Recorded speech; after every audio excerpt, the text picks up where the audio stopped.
Alô, galera, voltando. Então, espero que vocês tenham entendido um pouquinho do nosso documentário falando sobre o Plano Real, como que ele foi criado, quais as funções.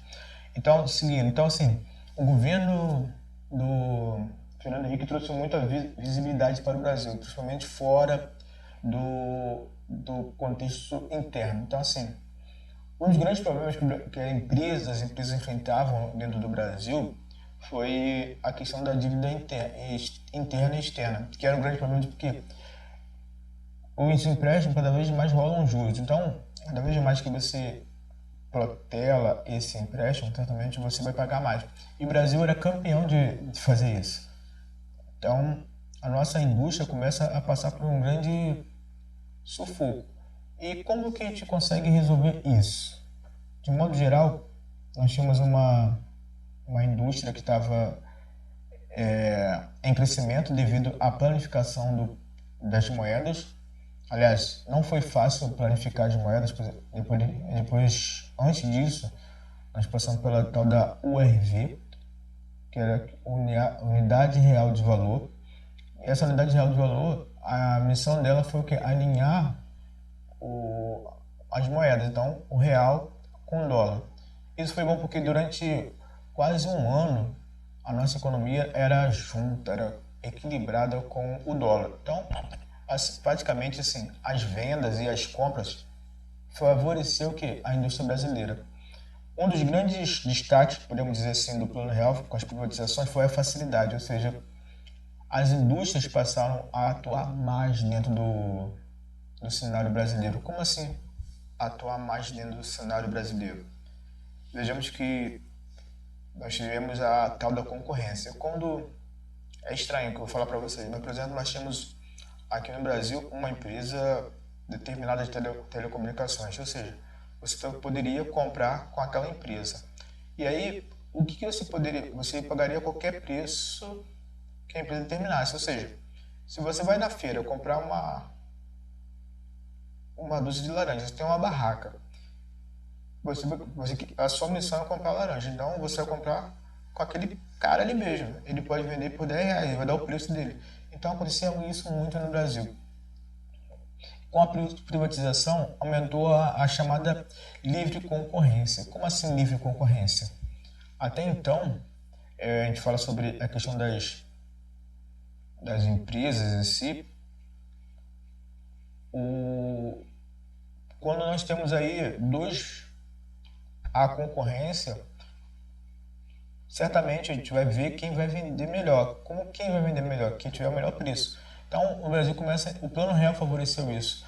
O Plano Real ele favoreceu que as empresas começassem a promover essa briga por valores. Como assim essa briga por valores? Um fato que ajudou muito na questão da planificação das moedas foi a chegada de empresas estrangeiras no Brasil.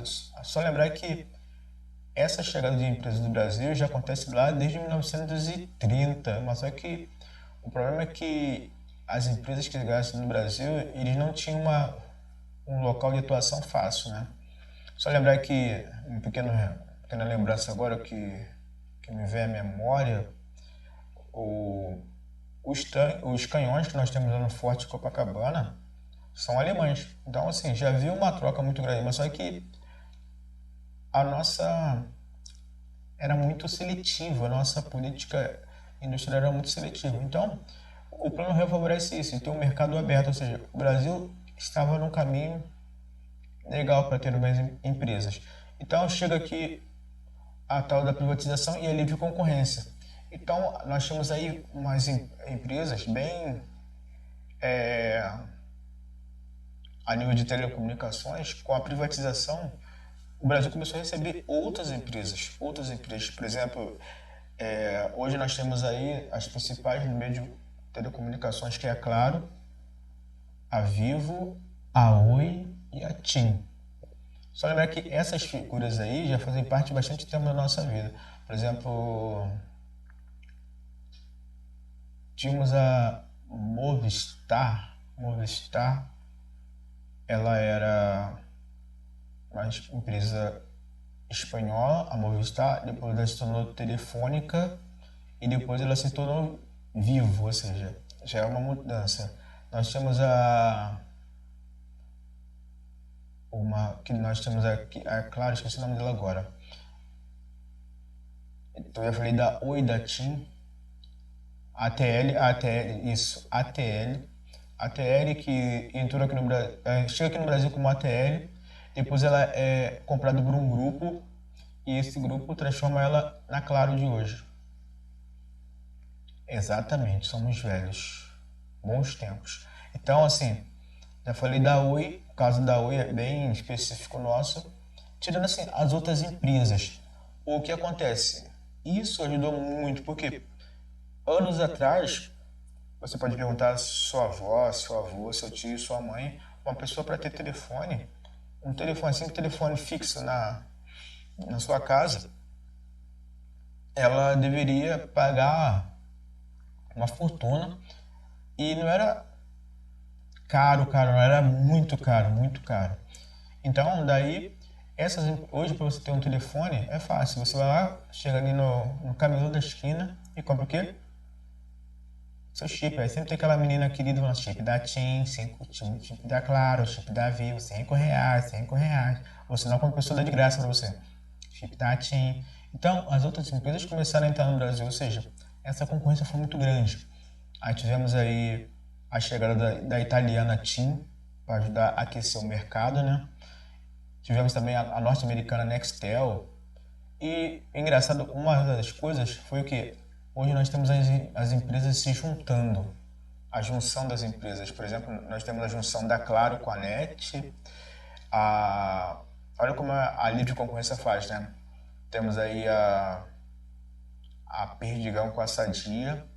Isso é uma questão muito grande dentro do Brasil. Então as indústrias no Brasil começam a ter uma nova cara, essa nova visão.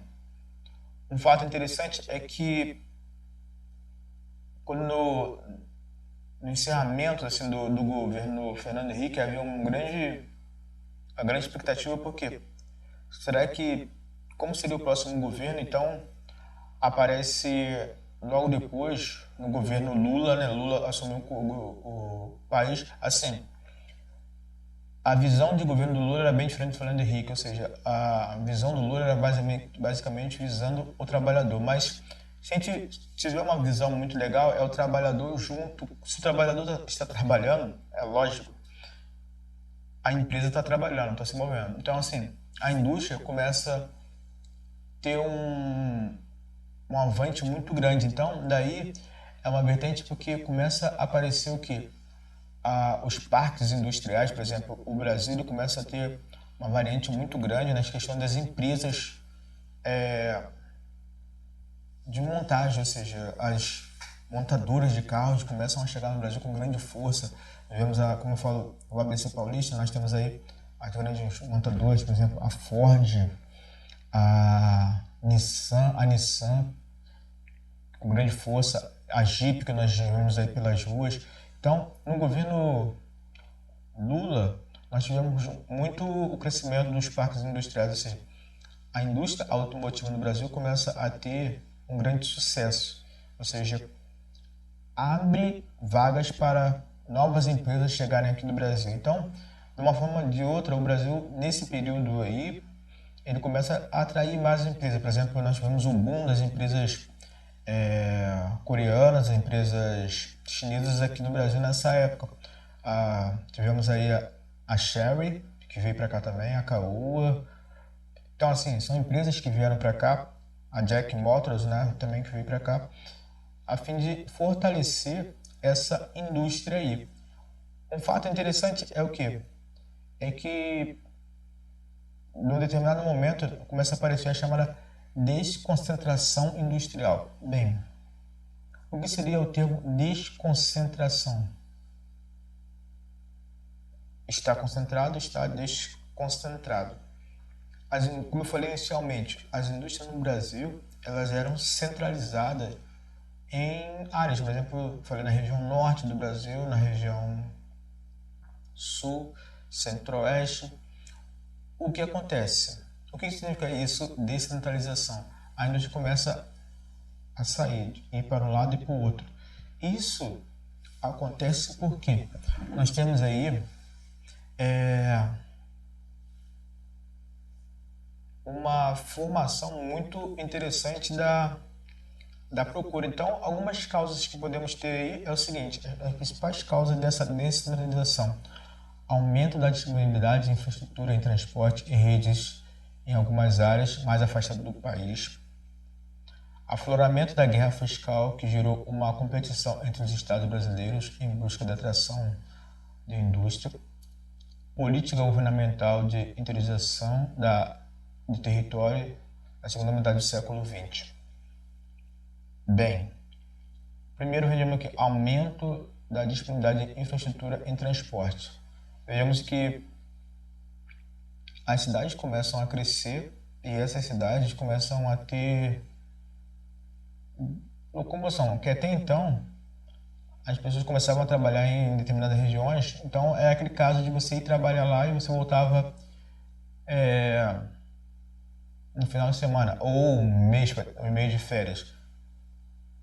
Então, com o aumento da disponibilidade de trabalho, certamente de transporte, quer dizer, facilitou esse acirramento aí. E um outro fator importantíssimo foi o seguinte: afloramento da guerra fiscal, ou seja, muitos não conseguem compreender, mas hoje há uma briga muito grande entre os estados, porque um estado, dentro do Rio de Janeiro e São Paulo. Rio de Janeiro e São Paulo são estados que brigam cruelmente para ter indústria, porque se você tem uma indústria, você vai ter lucro. Como assim vai ter lucro? Se eu tenho uma indústria na minha casa, ela vai ter exatamente lucros. Porque ela vai produzir, vai vender e através de impostos eu vou ganhar muito. Então, assim, há uma guerra, por exemplo, aqui no Rio de Janeiro, no governo Sérgio Cabral, eu costumo dizer que teve uma jogada muito louca, porque o Sérgio Cabral ele conseguiu trazer a Nissan, a Renault e a Jeep de uma hora para outra. Como assim? É chamada guerra fiscal, né?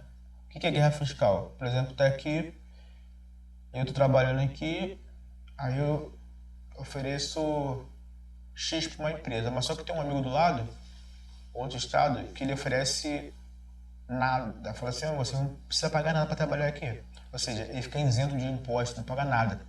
Aí, então, o que o governo Sérgio Cabral fez? Ele fez um acordo com a Renault e com a Nissan para trazer eles para cá. Como assim?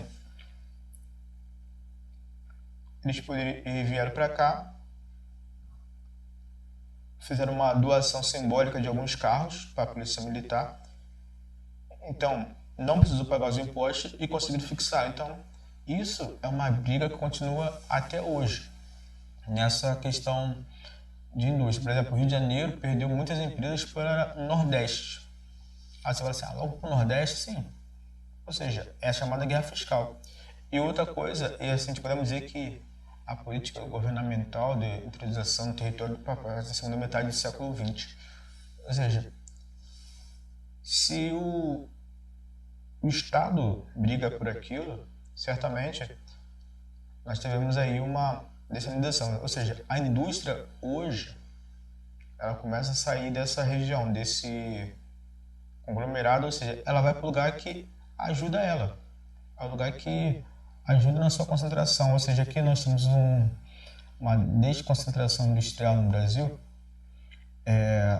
Ainda assim, a região sudeste ela abriga 50% da indústria brasileira. Claro, quando eu falo 50%, que grande parte do nosso está no coração nervoso do Brasil, que é São Paulo.